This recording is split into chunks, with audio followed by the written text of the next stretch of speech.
Quick effective exercises for bigger legs.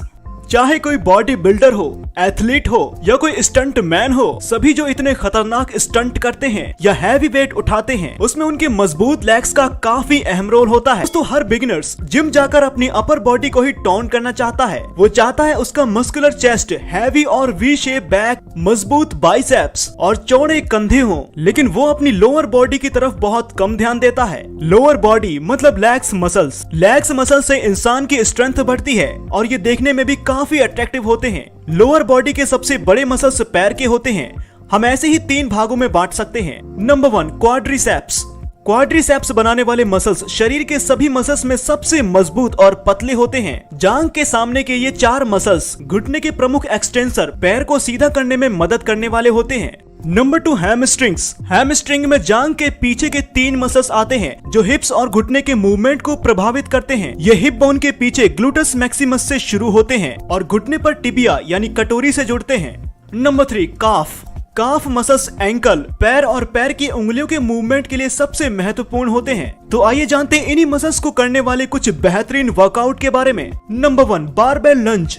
ये exercise lower body के लिए काफी अच्छी मानी जाती है और आपने काफी सारे सेलिब्रिटीज को ये एक्सरसाइज करते हुए देखा भी होगा। कई लोग इसे करने से बचते हैं क्योंकि इसे करने के लिए फोकस और स्टेमिना की काफी जरूरत होती है। पर अब घबराने की जरूरत नहीं है क्योंकि हम बताने जा रहे हैं इसके बारे में A to Z सब कुछ। लंज एक्सरसाइज से लोअर बॉडी के सभी मेजर मसल्स टोन कर सकते हैं। इस एक्सरसाइज से मुख्यतः ग्लूटस, क्वाड्रिसेप्स, हैमस्ट्रिंग मसल्स पर अधिक टेंशन क्रिएट होती है। इसके अलावा काफ एवं कोर मसल्स भी सेकेंडरी मसल्स के रूप में काम करते हैं। हालांकि ये एक्सरसाइज लेग की सबसे कठिन एक्सरसाइज में से एक है क्योंकि ये पैरों में काफी अधिक स्ट्रेच देती है और इसे करते समय बॉडी स्टेबल भी नहीं रहती। ये एक्सरसाइज पैरों की मजबूती, उनकी स्ट्रेंथ, दर्द सहने की क्षमता को बढ़ाकर अच्छा साइज और शेप देने में मदद करती है। कैसे करें? इस एक्सरसाइज को करने से पहले वार्म अप करना ना भूलें। वार्म अप के लिए जंपिंग जैक, साइकिलिंग या फिर फ्री स्क्वाट लगा सकते हैं। इस एक्सरसाइज को करने के लिए नॉर्मल पोजीशन में खड़े हों और अपने दोनों हाथों से बारबेल को अपने कंधों पर रखकर अपने दाएं पैर को आगे बढ़ाएं। अब बाएं पैर को अपनी जगह पर ही रहने दें। दायां पैर कम से कम 2 फीट आगे होना चाहिए। यदि आपका बैलेंस नहीं बन रहा है तो दीवार या कुर्सी को पकड़कर सपोर्ट ले सकते हैं। अब बैलेंस बनाते हुए अपनी अपर बॉडी को सीधा बनाए रखें। ध्यान दें कि जब नीचे बैठें तो पीछे के पैर की सिर्फ उंगलियां ही जमीन पर टच रहें, न कि पूरा पैर। अब घुटनों को मोड़ते हुए शरीर को तब तक नीचे लाएं जब तक कि पीछे वाले पैर का घुटना फर्श से 2 इंच ऊपर तक ना आए। एक्सरसाइज के दौरान आगे वाले पैर की जांघ फर्श से समानांतर होनी चाहिए और पीछे का घुटना नीचे की ओर होना चाहिए। अब 1 सेकंड होल्ड करने के बाद सामने के पैर की एड़ी पर वजन रखते हुए वापस खुद को ऊपर की ओर पुश करें। इससे आप प्रारंभिक स्थिति में आ जाएंगे। रेगुलर प्रैक्टिस से मिलेंगे जबरदस्त फायदे।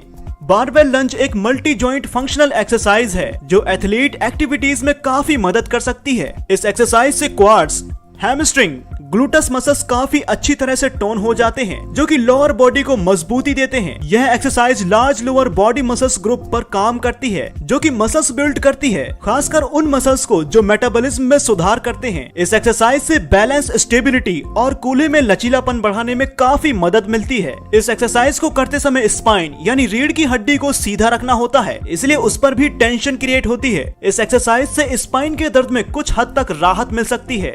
बस ध्यान रखें कि कुछ लोग अपने पैर को काफी आगे रखते हैं जिससे बैलेंस बनने में काफी मुश्किल होती है, इसलिए उतना ही पैर आगे बढ़ाएं जिससे पैरों को नीचे तक स्ट्रेच कर सकें। अधिक पैर आगे करने से इनर थाई के मसल्स में खिंचाव आ सकता है जो कि असहनीय है। इसके अलावा कई लोग इतना हैवी वेट उठाते हैं कि वे सही पोजीशन में इस एक्सरसाइज को नहीं कर पाते, जो कि गलत होता है। इसलिए इसे करते समय उतना ही वेट लें जितना आप संभाल सकें। कई लोग एक्सरसाइज को करते समय पीछे के घुटने को घुमा लेते हैं, इससे घुटने में चोट लग सकती है या इंजरी भी हो सकती है। पैरों को कई लोग शोल्डर लेवल से अधिक चौड़ा कर लेते हैं, इससे टारगेट मसल्स बदल जाता है और टेंशन क्रिएट नहीं हो पाती। स्पाइन को सीधा रखें, तभी इस एक्सरसाइज को करने का फायदा मिलेगा। इसलिए हमेशा चेस्ट अप करके रखें ताकि आपको इसका भरपूर लाभ मिल सके। नंबर 2, सीटेड काफ रेजेस। लोअर बॉडी में काफ यानी पिंडलियां भी बहुत जरूरी पार्ट होती हैं और अधिकतर लोग उनकी एक्सरसाइज नहीं करते। काफ टोन करने से आपके शरीर की लोअर बॉडी को मजबूती मिलती है, इसलिए पिंडलियों की एक्सरसाइज जरूर करनी चाहिए। कैसे करें? इसे करने के लिए एक कुर्सी पर सीधे बैठ जाइए, फिर अपने हाथों में डंबल को लेकर जांघों पर रखें। एड़ी को उठाते हुए इस एक्सरसाइज को करें। इसे 12 से 15 बार करने की कोशिश करें। एक नजर फायदों की फहरिस्त पर भी। काफ रेजेस एक्सरसाइज करने से पर्सनैलिटी इंप्रूव तो होती ही है, साथ में बॉडी के फ्रंट लुक और बैक लुक भी सही दिखते हैं। इसके साथ ही पैरों की एक्सरसाइज की वजह से आपका वजन कम होता है और आपके पैरों को मजबूती मिलती है। पैरों की एक्सरसाइज करने से आपको न केवल मांसपेशियों में खिंचाव से राहत मिलती है, बल्कि और भी कई सारे फायदे होते हैं। तो दोस्तों, ये थी एक्सरसाइजेस के बारे में वो जानकारियां जिसे जानने के बाद आप आसानी से इन एक्सरसाइजेस को कर सकते हैं। यदि आपको अभी भी कोई कंफ्यूजन हो तो हमसे कमेंट बॉक्स में पूछ सकते हैं।